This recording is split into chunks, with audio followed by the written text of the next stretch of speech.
Ever wondered if that Lucy Importer ad flooding your feed is actually worth your money? Let me save you some cash and a serious headache, because after trying them out myself, here's what I found. So, Lucy Importer promises high-quality, sustainable clothing at insane discounts. Sounds awesome, right? But, spoiler alert, it's all smoke and mirrors. I placed an order after seeing their slick ads everywhere. When my package finally arrived, weeks late, the clothes looked nothing like the website photos.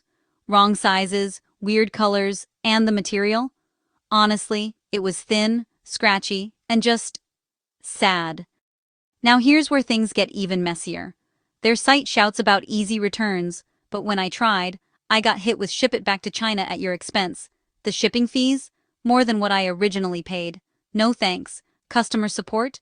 Let's just say, they either ghosted me or offered a tiny courtesy refund. About $5 on a $40 order. Not exactly what I call customer service. One of the most alarming things? They're using stolen photos and videos from legit brands and creators. So those gorgeous outfits you see probably don't even exist. If you're shopping online, here are some red flags. Prices that seem way too low, brands that only exist in social ads, and websites with zero real contact info. Trust your gut. If it feels shady, it probably is. My verdict? Lucy Importer is a scam. Protect your wallet. Stick to trusted retailers like Amazon, Nordstrom, or Net-a-Porter. And if you spot another suspicious site, steer clear. Your closet and your bank account will thank you.